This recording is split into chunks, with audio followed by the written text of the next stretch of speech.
आप सभी का एक बार फिर स्वागत है अपने YouTube चैनल पर। तो जैसा कि आप सभी को पता है, हम रिसर्च के संबंध में आपको प्रश्नोत्तरी की जो सीरीज़ है वो चला रहे हैं।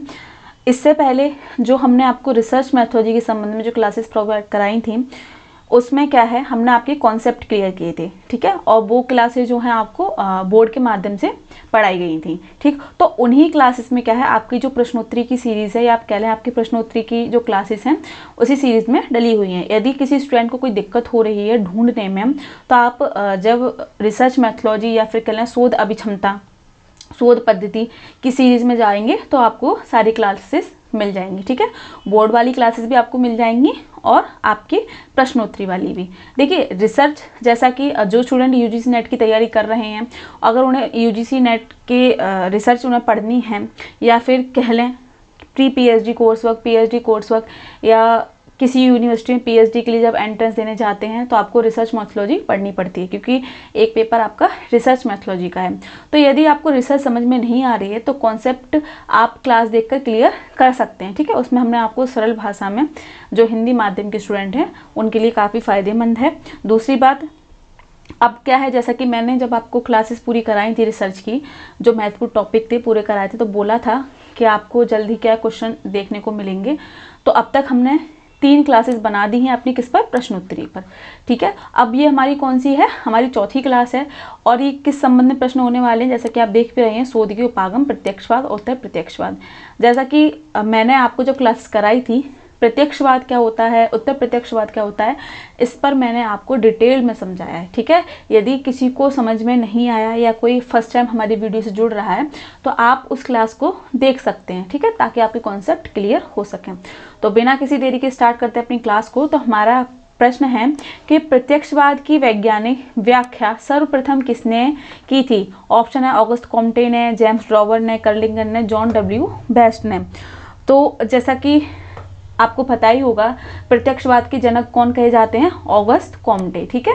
इन्होंने ही क्या है, प्रत्यक्षवाद की सर्वप्रथम व्याख्या की थी। इन्होंने क्या है, प्रत्यक्षवाद में क्या है कि हर चीज को क्या है, विज्ञान से देखा गया है, ठीक है। कोई भी घटना घटित हो रही है उसके पीछे कोई ना कोई तर्क अवश्य होता है। वहीं अगर हम बात करें उत्तर प्रत्यक्षवाद, तो इसमें क्या कहा गया है कि सही है कि हर चीज को विज्ञान के दृष्टिकोण से देखना चाहिए, लेकिन कहीं ना कहीं मानवीय संवेदनाएं भी होती हैं, ठीक है। मनुष्य है तो उसमें संवेदनाएं भी हैं, तो जरूरी नहीं कि हर चीज को हम विज्ञान से देखें, ठीक है। कुछ इन्होंने इसमें क्या है, आध्यात्मिकता को ला दिया है, यानी कि दोनों का होना आवश्यक है, ठीक है। तो यहाँ पर से प्रत्यक्षवाद में जो आपका प्रत्यक्षवाद है, ये प्रॉपर वैज्ञानिक पद्धति का एक तरह से कहें इसको रिप्रेजेंट करता है, ठीक है। लेकिन जो आपका उत्तर प्रत्यक्षवाद है, इसमें वैज्ञानिकता देखने को मिलती है, लेकिन साथ में परंपराएं, मानवीय संवेदनाएं ये भी देखने को मिलती हैं, ठीक। तो प्रश्न हमारा क्या था कि प्रत्यक्षवाद की वैज्ञानिक व्याख्या सर्वप्रथम किसने की थी, ऑगस्ट कॉम्टे ने, ठीक है। चलते अपने अगले प्रश्न पर। अगला प्रश्न है कि प्रत्यक्षवाद के जनक किसे कहा जाता है।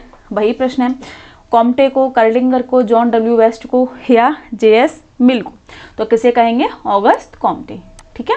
चलते अपने अगले प्रश्न पर। अगला प्रश्न है कि निम्नलिखित में से कौन सा प्रत्यक्षवादी दृष्टिकोण के अंतर्गत अनुसरण किए जाने वाला प्रथम चरण है। ऑप्शन, अध्ययन विषय का चुनाव, अवलोकन द्वारा संबंधित प्रत्यक्ष होने वाले तथ्यों को एकत्रित करना, तथ्यों का विश्लेषण कर उनका वर्गीकरण करना, विषय से संबंधित निष्कर्ष निकालते हैं। तो इसमें ध्यान देंगे, ये चारों जो ऑप्शन है इसका संबंध आपके वैज्ञानिक दृष्टिकोण से ही है, लेकिन उन्होंने क्या पूछा है, आपका पहला चरण पूछा है, ठीक है, प्रत्यक्षवाद का पहला चरण। तो देखिए, अगर हम रिसर्च भी करने जाते हैं, शोध भी करने जाते हैं, सबसे पहले क्या हमारे पास शोध समस्या होनी आवश्यक है, यानी कोई ना कोई हमारे पास शीर्षक होना चाहिए जिस पर क्या हमें रिसर्च करनी है। ठीक उसी प्रकार क्या है, यहाँ पर आपका पहला ऑप्शन सही होगा, जिसमें क्या अध्ययन विषय का चुनाव, ठीक है। आपको कम से कम पता तो हो कि आपको किस पर रिसर्च करनी है, ठीक है। तो इसी तरह से प्रत्यक्ष वादी दृष्टिकोण का पहला चरण क्या है, अध्ययन विषय का चुनाव, ठीक। चलते हैं अपने अगले प्रश्न पर। अगला प्रश्न है कि प्रत्यक्षवाद शोध दर्शन का प्रमुख सिद्धांत है। ऑप्शन, व्याख्या एवं भविष्यवाणी, पूर्वाग्रह से मुक्त शोध प्रारूपण, तर्क एवं परीक्षण का महत्व या उपयुक्त सभी। तो जैसा कि आपको पता है कि प्रत्यक्षवाद का संबंध किससे है, वैज्ञानिक दृष्टिकोण से है, तर्क वितर्क से है, ठीक है, परीक्षण से है, विश्लेषण से है। तो इसमें क्या है, आपके उपयुक्त सभी आएगा, ठीक है। ऑप्शन क्या आएगा, उपयुक्त सभी। चलते हैं हम अपने अगले प्रश्न पर। अगला प्रश्न है कि प्रत्यक्षवाद के संबंध में कौन सा कथन सही है। अब आपको सही कथन यहाँ पर चुनना है। पहला है कि इसके अंतर्गत किसी भी स्तर पर काल्पनिक चिन्ह का सहारा नहीं लिया जाता। ध्यान देंगे, प्रत्यक्षवाद एक वैज्ञानिक दृष्टिकोण है जिसका लक्ष्य सत्य को उजागर करना है। सी है ए या बी दोनों, यानी कि ए और बी दोनों ऑप्शन सही है, या फिर इसमें गुणात्मक विधि पर बल दिया जाता है। अगर आपने प्रत्यक्षवाद को ढंग से पढ़ा होगा तो जैसा कि मैं आपसे बार बार रिपीट कर रही हूँ ये चीज़ कि प्रत्यक्षवाद का संबंध आपके किससे है, वैज्ञानिक पद्धति से। अब देखिए, वैज्ञानिक पद्धति का जब यूज होगा तो हर चीज़ एक क्रमबद्ध तरीके से होगी, ठीक है। उसमें लॉजिक देखा जाएगा, तर्क वितर्क देखे जाएंगे, ना कि कोई कल्पना देखी जाएगी, ना कोई परंपरा देखी जाएगी। जब तक उस चीज़ का कोई अर्थ ना निकलता हो, ठीक है, वैज्ञानिक उसमें कोई पद्धति का यूज ना होता हो, वैज्ञानिक कारण ना निकलता हो, तब तक क्या है, वो चीज़ आपके प्रत्यक्षवाद में नहीं आएगी। वैज्ञानिकता का होना आवश्यक है। तो प्रत्यक्षवाद क्या है, पूरी तरह से वैज्ञानिक पद्धति पर आधारित है, विज्ञान को रिप्रेजेंट करता है। तो इसमें आप देखेंगे कि इसके अंतर्गत किसी भी स्तर पर काल्पनिक चिन्ह का सहारा नहीं लिया जाता। वही बात, इसमें कोई कल्पना या परंपरा, ये है ना, इनको ये मान्यता नहीं देते, बस क्या है, विज्ञान को मान्यता देते हैं, लॉजिक को मान्यता देते हैं। प्रत्यक्षवाद एक वैज्ञानिक दृष्टिकोण है, वही बात, जिसका लक्ष्य सत्य को उजागर करना है। क्यों शोध की जाती है, ताकि सत्य को खोज सकें, है ना। तो इसमें देखिए आपका ए और बी दोनों आएगा। डी क्यों नहीं आएगा, क्योंकि इसमें सिर्फ गुणात्मक विधि पर बल नहीं दिया जाता है, बल्कि इसमें किस पे दिया जाता है, मात्रात्मक विधि पर, ठीक है, याद रखेंगे। अगला प्रश्न देखें कि प्रत्यक्षवाद के अंतर्गत किस शोध विधि पर बल दिया जाता है। देखिए वही बात जो मैंने यहाँ पर कही थी, ऑप्शन में वही है, मात्रात्मक, गुणात्मक, घटनात्मक, क्रियात्मक। तो क्या आएगा आपका, मात्रात्मक, है ना, मात्रात्मक पर बल दिया जाता है। चलते हैं अपने अगले प्रश्न पर। अगला प्रश्न है कि प्रत्यक्षवाद के अनुसार केवल वही ज्ञान प्रमाणिक है जो स्मृति पर आधारित है, सिद्धांतों पर आधारित है, ज्ञानेंद्रियों से प्राप्त अनुभव पर आधारित है, या कम सिद्धांतों पर आधारित है। तो प्रत्यक्षवाद में केवल वही ज्ञान प्रमाणिक है जो ज्ञानेंद्रियों से प्राप्त अनुभव पर आधारित है, जिसे हम देख सकते हैं, सुन सकते हैं, ठीक है। तो वो ज्ञान इसमें महत्वपूर्ण है। जो चीज़ हमें दिख ही नहीं रही है तो हम उसे कैसे प्रमाणिक मान लें, है ना। तो इसमें कौन सा सही आएगा आपका, ज्ञानेंद्रियों से प्राप्त अनुभव पर आधारित है। चलते अपने अगले प्रश्न पर। अगला प्रश्न है कि निम्न में से क्या प्रत्यक्षवाद की सीमा नहीं है। प्रामाणिक स्रोतों के रूप में अनुभव, तत्व मीमांसा की स्वीकृति, राजनीति दर्शन की व्याख्या हेतु समर्थता, या उपर्युक्त सभी। तो इसमें निम्नलिखित में से प्रत्यक्षवाद की सीमा नहीं है। कौन सी सीमा नहीं है, तत्व मीमांसा की स्वीकृति, ठीक है। चलते हैं अपने अगले प्रश्न पर। अगला प्रश्न देखें कि निम्नलिखित में से किसके अनुसार अवलोकन अस्थिर है और इसमें त्रुटि है, ठीक है। ये किस सिद्धांत के अंतर्गत आता है, संभावनावाद है, उत्तर प्रत्यक्षवाद है, प्रत्यक्षवाद है, नियतिवाद है। तो इसमें क्या आएगा आपका, उत्तर प्रत्यक्षवाद, ठीक। चलते हैं अपने अगले प्रश्न पर। अगला प्रश्न है कि उत्तर प्रत्यक्षवाद किस विधि पर बल देता है, मात्रात्मक, गुणात्मक, या फिर ए बी दोनों, या व्यवहारिक। तो उत्तर प्रत्यक्षवाद आपके मात्रात्मक और गुणात्मक दोनों विधि पर जोर देता है। जैसे मैंने बोला ना कि देखिए जो उत्तर प्रत्यक्षवाद है ये विज्ञान को भी मानता है, लेकिन पूरी तरह से परंपराओं, मानवीय संवेदनाओं को नकारता नहीं है। जबकि प्रत्यक्षवाद में क्या चीज़ है, जो चीज़ हमारी ज्ञानेंद्रियों के द्वारा देखी जाती है या महसूस की जाती है, ठीक है, जिसे हम देख पा रहे हैं, सुन पा रहे हैं, हमारे सामने चीज़ें हो रही हैं, तो वो होगा हमारा प्रत्यक्षवाद। उत्तर प्रत्यक्षवाद में क्या होगा, इसमें क्या है, विज्ञान के साथ साथ परंपराएं, मानवीय संवेदनाओं पर भी जोर दिया जाता है, ठीक। तो इसमें दोनों प्रकार की विधियों का प्रयोग होता है, मात्रात्मक और गुणात्मक, ठीक है। चलते हैं अपने अगले प्रश्न पर। अगला प्रश्न है कि उत्तर प्रत्यक्षवाद में निम्नलिखित में से किसके विकास पर बल देता है, मात्रात्मक एवं गुणात्मक रणनीति का प्रयोग पर, या फिर प्रश्न शोध पर आधारित रणनीति की इच्छा। इसका पैटर्न का तरीका मात्रात्मक बनाम गुणात्मक है, या उपर्युक्त सभी। क्या है, उपर्युक्त सभी, ठीक है।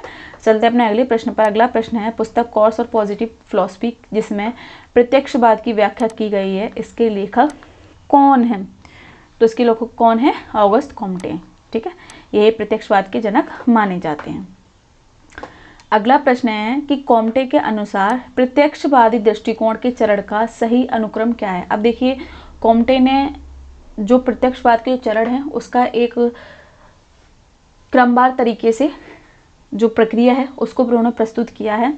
तो इसको क्या है, आपको सही उसमें सीक्वेंस में लगाना है, ठीक है। तो सबसे पहले देखिए इसमें क्या लिख रहे हैं, अध्ययन विषय का चुनाव, तथ्यों का विश्लेषण तथा विशेषताओं के आधार पर वर्गीकरण, या फिर अवलोकन तथा निरीक्षण द्वारा तथ्य एकत्र करना, और फोर्थ है आपका निष्कर्ष, ठीक है। अब आपको देखना है कौन सा कूट इसमें सही है, ठीक।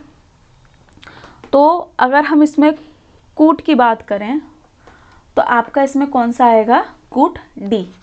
सबसे पहले क्या किया जाता है, आपके अध्ययन विषय का चुनाव, ठीक है। कोई ना कोई आपका विषय होना चाहिए, जैसे हम रिसर्च करने जाते हैं हम, तो कोई ना कोई हमारे पास सोच समस्या होनी आवश्यक है ना। जब तक हमारे पास सोच समस्या का टाइटल ही नहीं होगा, किस पर हमें रिसर्च करनी है, तो हम कैसे रिसर्च करेंगे, हमें पता ही नहीं होगा हमें करना किस पर है, ठीक है। तीसरा, अवलोकन तथा निरीक्षण द्वारा तथ्यों को एकत्रित करना। जब हम अपनी समस्या को चुन लेंगे, अपने विषय को चुन लेंगे कि हमें इस क्षेत्र में रिसर्च करनी है, फिर क्या है, जिस क्षेत्र में हमें रिसर्च करनी है तो उस संबंध में क्या है, हम तथ्यों को एकत्रित करेंगे, ठीक है, डाटा को कलेक्ट करेंगे। फिर उसके बाद क्या करेंगे, तथ्यों का विश्लेषणात्मक तथा विशेषता के आधार पर वर्गीकरण। जो हमने तथ्य एकत्रित किए तो उनका कार्य कारण से क्या संबंध रहा है, क्या समान विशेषताएं इसमें पाई जाती हैं, ठीक है। इसके बाद क्या है, हम निष्कर्ष निकालेंगे। तो कौन सा आएगा, सबसे पहले आएगा हमारा आपका कौन सा आएगा, अध्ययन विषय का चुनाव, फिर आएगा अवलोकन तथा निरीक्षण द्वारा तथ्य एकत्र करना, दूसरा आएगा तथ्यों का विश्लेषण तथा विषयों के आधार पर वर्गीकरण करना, और अंत में आएगा आपका निष्कर्ष। ऑप्शन आपका कौन सा सही होगा, डी, यानी कि 1, 3, 2, 4, ठीक है। तो ये आपका सही होगा। चलते हैं अपने अगले प्रश्न पर। तो अगला प्रश्न क्या है, आपको यहाँ पर मिलान करना है, ठीक है, सूची 1 का सूची 2 से। तो कूट देख लेते हैं कौन सा जो सूची 1 का सूची 2 से अपना संबंध रखता है। तो ऑन्टोलॉजी, इसके बाद क्या है, एपिस्टेमोलॉजी, एशियोलॉजी और शोध पद्धति, ठीक है। ज्ञान के स्रोत, प्रकृति, विषय आदि संबंधित प्रश्न पूछना, उचित दृष्टिकोण अपनाना, विषय संबंधित ज्ञान को विश्लेषण करना, मूल्य मुक्त शोध, ठीक है। अब इसमें कूट दिए गए हैं तो हमको ये देखना है कि इसका संबंध किससे है। तो इसमें हमारा आएगा, अगर हम बात करें ऑन्टोलॉजी की, ठीक है, ऑन्टोलॉजी की अगर हम बात करें तो इसका संबंध किससे है, विषय संबंधित ज्ञान का विश्लेषण, यानी कि ए। एपिस्टेमोलॉजी, तो इसका संबंध किससे है, ज्ञान के स्रोत से, किससे है, ज्ञान के स्रोत से, प्रकृति, विषय आदि से संबंधित। एशियोलॉजी, तो एशियोलॉजी का संबंध किससे है, मूल्य मुक्त शोध, मूल्य मुक्त शोध, ठीक है। और शोध पद्धति, तो शोध पद्धति का संबंध किससे है, प्रश्न पूछना और उचित दृष्टिकोण को अपनाना, ठीक है। तो अब देख लेते हैं कहाँ कहाँ आ रहा है। तो हमारा ए का 3, ठीक है, बी का 1, सी का 4 और डी का 2। तो कूट हमारा कौन सा सही होगा, बी, ठीक है, बी हमारा सही होगा, ध्यान देंगे, ठीक है। चलते अपने अगले प्रश्न पर। अगला प्रश्न क्या है कि उत्तर प्रत्यक्षवाद के संदर्भ में निम्नलिखित में से कौन सा कथन सही नहीं है। पहला, तार्किक तर्क के साथ आनुभविक टिप्पणियों को जोड़कर एक घटना के बारे में उचित अनुमान लगाया जा सकता है। सभी अवलोकन स्थिर हैं और इसमें त्रुटि है। विज्ञान का लक्ष्य वास्तविकता के बारे में सही तरीके से लक्ष्य प्राप्त करना है।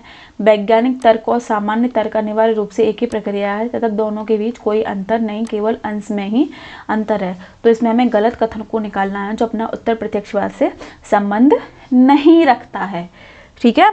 तो इसमें हमारा आएगा बी। ध्यान से देखेंगे क्या कह रहा है कि सभी अवलोकन स्थिर है। तो इसमें देखिए सभी अवलोकन स्थिर नहीं है बल्कि क्या है, अस्थिर है, ठीक है। तो ये हमारा ऑप्शन कौन सा सही होगा, बी सही होगा। तो आज की वीडियो में इतना ही। अगली जो हमारी वीडियो बनेगी तो वो किस संबंध में बनेगी, आपकी शोध की पद्धतियों के संबंध में क्या है, हम यहाँ पर प्रश्नों को देखेंगे, ठीक है। तो यदि आपको कुछ भी चीज़ समझ में नहीं आ रही है तो आप कमेंट बॉक्स में बता सकते हैं। और जो स्टूडेंट रिसर्च को पढ़ना चाहते हैं या फिर वो यूजीसी नेट की तैयारी कर रहे हैं, उन्हें कॉन्सेप्ट क्लियर नहीं हो रहे हैं, या फिर वो स्टूडेंट जो पीएचडी एंट्रेंस टेस्ट देने वाले हैं, जैसा कि आप नोटिफिकेशन देख रहे होंगे, बिहार से ऐसी काफ़ी यूनिवर्सिटी हैं जिन्होंने अभी एडमिशन फॉर्म निकाले हैं, ठीक है। और जैसा कि आपको पता है एंट्रेंस टेस्ट होगा, तो एंट्रेंस में आपके रिसर्च मैथोलॉजी पूछी जाती है। एक पेपर रिसर्च मैथोलॉजी का होता है और एक आपके सब्जेक्ट का होता है, ठीक। तो उन लोगों के लिए ये क्लासें महत्वपूर्ण रहेंगी, क्योंकि यहाँ से आपको काफ़ी सारी चीज़ें क्लियर होंगी, ठीक है। तो उन सभी स्टूडेंट तक आप ज़्यादा से ज़्यादा वीडियो को शेयर कीजिए, और कोई भी कमी आपको लग रही है या कोई चीज़ समझ में नहीं आ रही है तो आप कमेंट बॉक्स में बता सकते हैं। तब तक बने रहें अपने चैनल के साथ। बहुत बहुत धन्यवाद।